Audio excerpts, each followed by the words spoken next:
اعوذ باللہ من الشیطان الرجیم بسم اللہ الرحمن الرحیم سبحانک لا علم لنا الا ما علمتنا انک انت العلیم الحکیم ربی زدنی علما آمین یا رب العالمین۔ آج کی ہماری سورہ نساء ہے۔ یہ مدنی سورہ ہے اور اس کی ٹوٹل 176 یعنی 176 آیات ہیں۔ یہ سورہ تقریباً 3 سے 5 ہجری کے دوران نازل ہوئی اور اس میں عورتوں کے حقوق کے حوالے سے خصوصی اور تفصیلی احکامات ہیں، اس لیے اسے سورہ نساء کا نام دیا گیا، کیونکہ نساء کے لفظ کا مطلب ہوتا ہے خواتین، عورتیں۔ اس سورت کو 3 بڑے حصوں میں تقسیم کیا جا سکتا ہے۔ ایک حصے میں مومنوں سے خطاب ہے، کچھ آیات میں یہود و نصارہ سے بات کی گئی ہے، اور پھر ایک حصے میں منافقین کے بارے میں تذکرہ ہے۔ اگر اس کے مضامین کے حوالے سے ہم دیکھیں تو اس سورت کا آغاز ہی اللہ کے تقوی کی اہمیت سے ہوتا ہے۔ رشتہ داروں، یتیموں اور عورتوں کے متعلق احکامات ہیں، وراثت کے حوالے سے تفصیل ہے، اس کے علاوہ نکاح، علیحدگی اور طلاق کے متعلق احکامات ہیں، پھر مسلمانوں کے باہمی حقوق اور فرائض کا تذکرہ ہے، اس کے علاوہ اللہ کی راہ میں جہاد کرنے کی تاکید ہے، مومنوں کی اخلاقی تربیت کا بیان ہے، اور پھر آخر میں منافقین کا تفصیلی تذکرہ ہے۔ اس کے علاوہ اہل کتاب اور مشرکین کے غلط عقائد اور جھوٹے نظریات پر تنقید کی گئی ہے اور انہیں اسلام قبول کرنے کی دعوت دی گئی ہے۔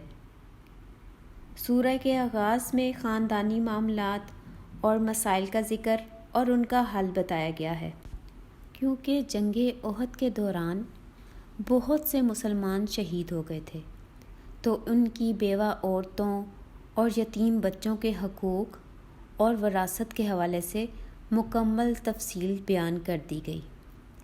اسی طرح عام گھروں میں اگر میاں بیوی کسی اختلاف یا جھگڑے کا شکار ہو جائیں تو اس معاملے کو سلجھانے کا طریقہ بتایا گیا۔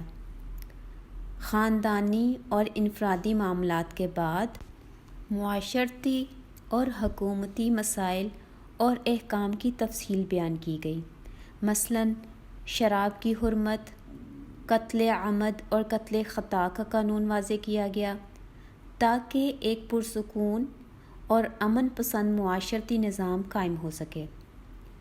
اس کے علاوہ جنگ احد میں کچھ مسلمانوں کی جلد بازی کی وجہ سے جو نقصان اٹھانا پڑا، اس کے بارے میں ڈسکشن ہے، جس سے نہ صرف اس وقت میدان جنگ میں مشکلات پیدا ہوئیں بلکہ جیتی ہوئی جنگ ہار میں بدل گئی۔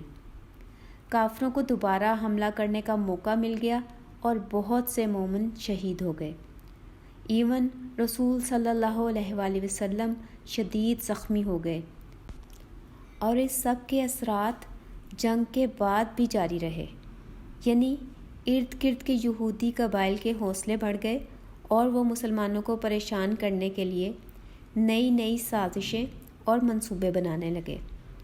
حالانکہ بدر کی جنگ کے بعد ارد گرد کے علاقوں میں مسلمانوں کا ایک رعب پیدا ہو گیا تھا، لیکن غزوہ احد کے بعد وہ امپریشن چینج ہو گیا، اور پھر ان سازشوں کو دبانے کے لیے نبی صلی اللہ علیہ وآلہ وسلم کو بہت سی مہمیں روانہ کرنا پڑی اور بہت سی مزید جنگیں بھی ہوئیں، جن کے دوران سفر کرتے ہوئے بہت دفعہ ایسے حالات بھی پیدا ہوئے کہ پانی کم پڑ گیا، اور پھر وضو اور غسل کے متبادل طریقے کا حکم نازل ہوا، یعنی تیمم۔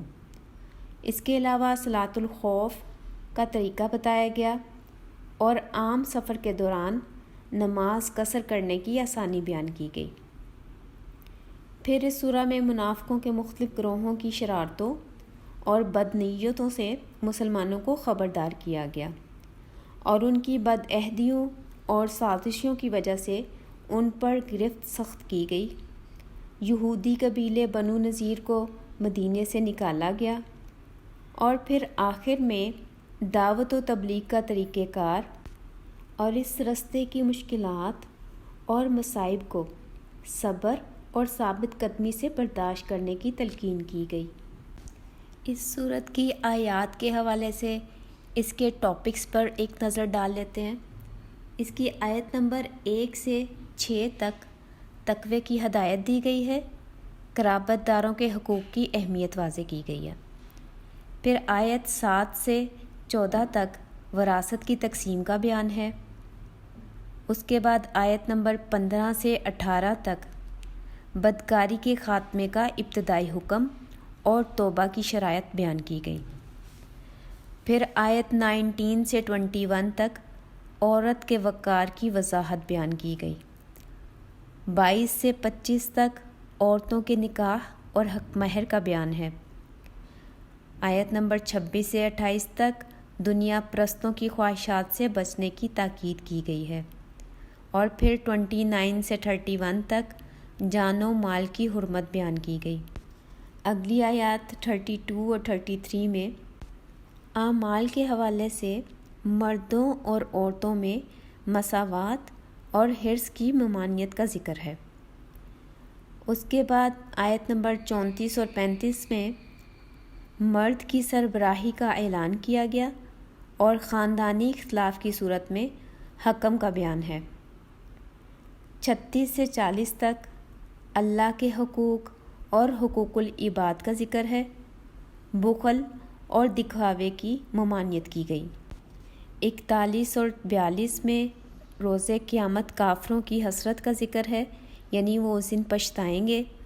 اور آیت 43 میں نماز کی شرائط اور تیمم کا بیان ہے۔ پھر آیت 44 سے 50 تک اہل کتاب کے رویے کا تذکرہ اور انہیں اصلاح کی دعوت دی گئی ہے۔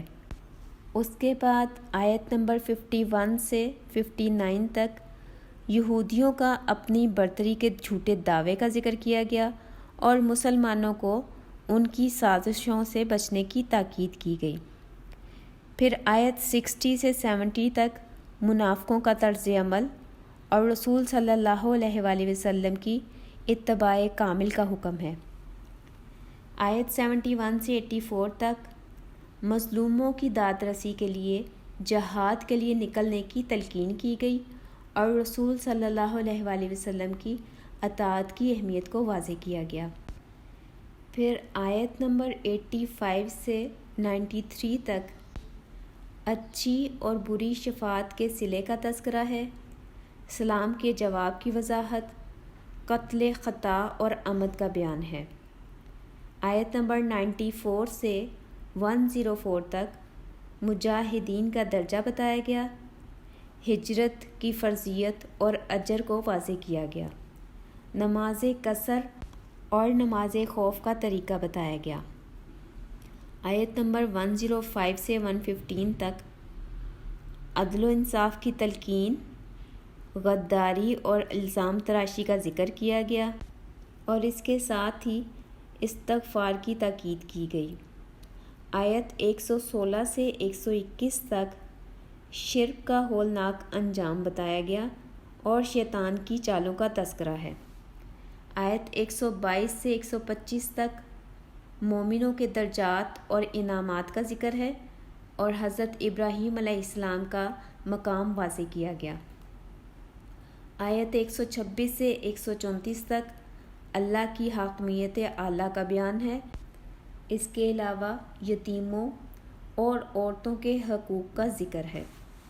آیت 135 سے 145 تک سچی گواہی کی اہمیت، منافقین کے خصائل ذکر کرنے کے بعد جہنم میں ان کا ٹھکانہ بتایا گیا کہ منافقین جہنم کے سب سے نچلے درجے میں ہوں گے۔